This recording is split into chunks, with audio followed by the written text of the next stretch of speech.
네, 오늘도 아침 신문 살펴보겠습니다. 이현웅 아나운서가 정리해 왔습니다. 어서 오십시오. 안녕하십니까?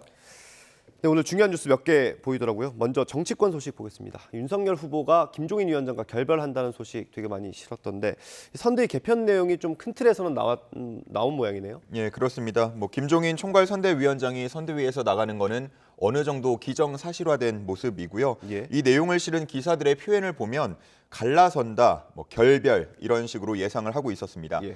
그리고 그 이후를 전망할 수 있는 기사들이 있어서 몇 가지 소개를 드릴까 하는데요. 먼저 중앙일보 제목을 보면 권성동도 사퇴할 듯 윤석열 측 김종인, 이준석 책임이 두 번째, 세 번째라고 쓰여 있습니다. 예. 윤 후보와 가까운 정치권 인사라고 표현된 한 인물의 인터뷰 내용인데요. 네. 이번 위기의 책임은 첫 번째가 윤석열 후보, 두 번째가 김종인 위원장, 세 번째가 이준석 대표라고 했습니다. 예. 그리고 또 다른 인물의 인터뷰에서는 김 위원장이 이준석 대표와 내통했다는 의혹도 있다고 언급했습니다. 예. 오른쪽에 나오고 있는 조선일보 기사를 전해드리면 윤 후보 최측근인 권성동 의원도 선대위와 당 사무총장직에서 물러나게 되고 윤석열 후보가 직할하는 총괄본부장에 원희룡 전 제주지사가 유력하다고 썼습니다. 예.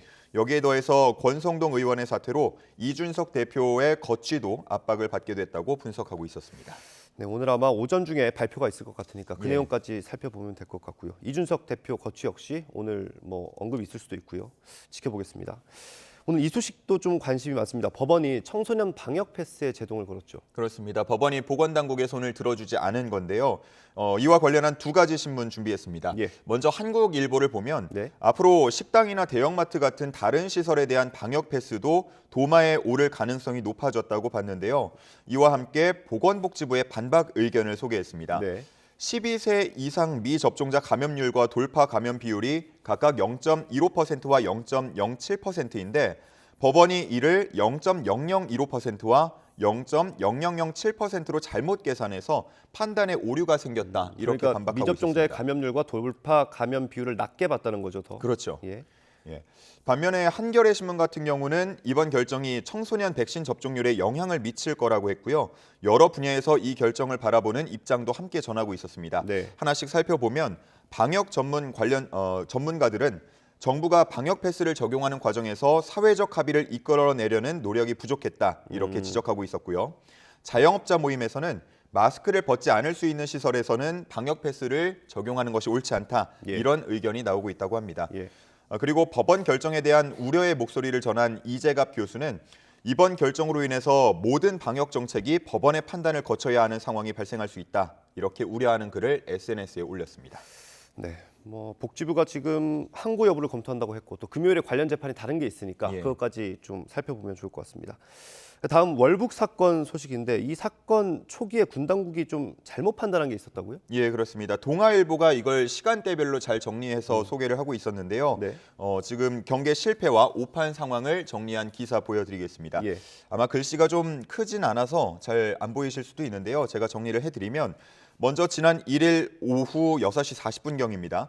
월북자가 철책 인근에 서성이는 모습이 CCTV에 여러 차례 촬영이 됐는데 부대에서는 이를 확인하지 못했고요. 예. 이후에 감시 센서가 작동해서 출동을 한 경우에도 현장에 찍힌 발자국을 발견하지 못하고 단순히 이상이 없다라고 보고를 예. 했다고 합니다. 사실 여기까지는 다 나왔던 내용이죠. 그렇습니다. 이후에 그리고 9시 20분 비무장지대에서 감시 장비로 월북자를 포착했는데 예. 해당 부대는 이 사람을 월북자가 아니라 예. 귀순자라고 판단을 했다고 하고요. 북에서 넘어오는 사람으로 판단한 거죠. 그렇죠. 예. 그렇게 귀순자라고 판단하고 상부에 보고를 하면서 귀순자 검거 작전까지 준비를 했던 상황이라고 합니다.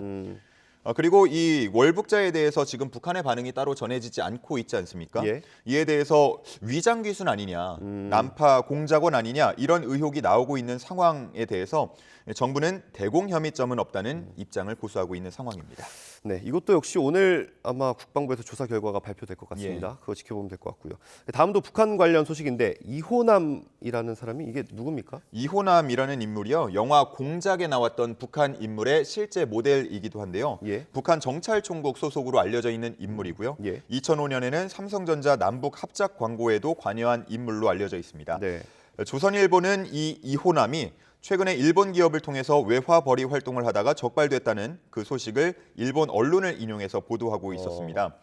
일본이 파악한 내용을 보면 한 무역회사가 리비아와 러시아 등에서 석유와 천연가스를 구입해서 제3국에 판매해 왔는데 네. 이때 일정 비율의 중개 수수료를 이오남에게 지급한다는 내용의 계약서가 발견됐다고 합니다. 예.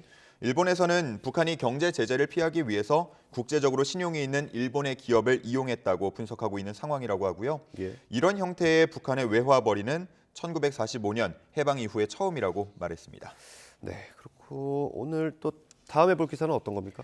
다음은 경향신문의 한 평면도가 있어서 좀 예. 눈에 띄어서 제가 소개를 해드리는데요. 여기에 실린 제목을 보면 거주의 최소 조건 7제곱미터 더하기 창문이라고 되어 있습니다. 예. 혹시 앵커님은 지옥고라는 단어 들어보셨습니까? 솔직히 처음 듣습니다. 예. 예. 지옥고가 한 글자씩 딴 건데요. 예. 지하, 옥탑방, 고시원의 앞글자를 딴 용어입니다. 그렇군요. 그러니까 열악한 거주 환경을 대표하는 말이라고 볼 수 있겠는데요. 이 중에서 고시원에 대한 최소 면적 기준이 생겼다는 내용 경향신문에서 보도하고 있었습니다. 네.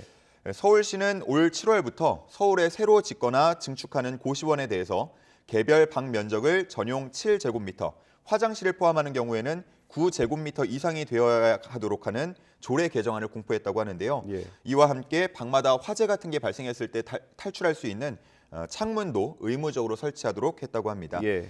7제곱미터다라고 하면 사실 2평 조금 넘는 그쵸. 수준이거든요. 예. 뭐 그렇게 크다고 볼 수는 없겠는데 최근에 조사를 보면 현재 서울의 고시원 절반 이상이 7제곱미터도 충족하지 못하는 상황이라고 하고요. 또 절반 이상이 창문이 없는 상황이라고 합니다. 예. 네, 그러니까 올 7월부터는 정말 말 그대로 최소 조건이 갖춰진 거라고 볼 수 있겠습니다. 네. 뭐 안 좋은 조건에서 그나마 좀 좋게 개선이 되는 거군요. 예. 다음 증시 기사 볼 텐데 이게 어제 우리 시각으로는 어제 기준이죠. 애플 시총이 3조 달러를 돌파했다고. 맞습니다. 뭐 오늘 장에서도 장중에 3조 달러를 잠깐 넘었다가 다시 떨어지는 모습을 보였는데요. 예. 서울신문이 애플의 시총 3조 달러의 가치를 여러 가지와 비교하는 기사를 썼습니다. 예. 우선 시총 3조 달러의 돌파는 애플이 세계 최초고요. 우리나라 1위인 삼성전자와 비교하면 7배가 넘는 수준입니다. 예. 상당히 큰 수준이라고 볼 그러네요. 수 있겠죠. 그리고 삼성전자를 포함해서 우리나라 코스피 823개 기업을 모두 합친 것보다도 1.6배 많은 다 합쳐도요? 수준입니다. 예, 다 합친 것보다도 1.6배 큰 수준이고요. 이 신문은 또 국가별 GDP 규모랑 비교를 하기도 했는데 네. 이 3조 달러 보면요. 세계 4위 독일과 거의 비슷한 수준입니다. 독일이 3조 846억 달러로 나와 있죠. 예. 4위랑 거의 비슷한 수준이고요. 우리나라는 지금 10위에 위치해 있는데 예. 1조 6,379억 달러. 예. 그러니까 우리나라 GDP의 1.8배 규모입니다. 뭐 상당히 큰 규모고요. 왼쪽에 나오고 있는 그래프는 애플이 뭐 새로운 제품을 출시하거나 아니면 새로운 서비스를 출시할 때마다 우상향했던 주가의 그래프를 나타내고 있는데 앞으로 애플카 같은 신제품이 나오면 이보다 더 성장할 수 있다. 그런 전망이 나오고 있는 상황이라고 합니다. 네.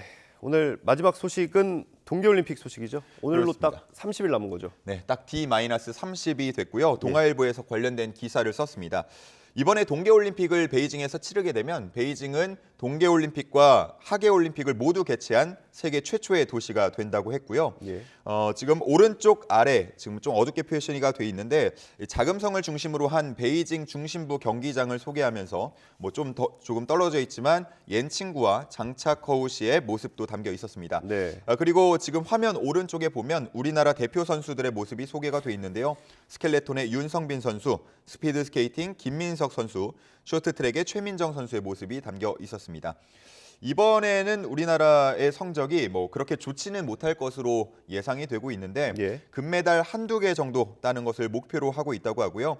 하지만 그럼에도 뭐 깜짝 스타가 등장할 가능성은 있다고 하니까 함께 기대를 해보면 좋을 것 같습니다.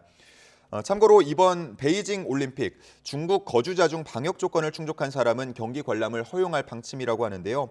최근에 중국에서 또 다시 집단 감염이 많이 발생하고 있지 않습니까? 예. 그러다 보니까 걱정이 좀 커지고 있는 상황이고요.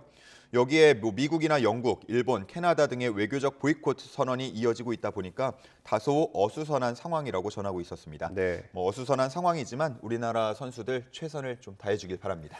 네. 2월 경기 결과도 주목이 되네요. 오늘 말씀 여기까지 듣겠습니다. 고맙습니다. 감사합니다.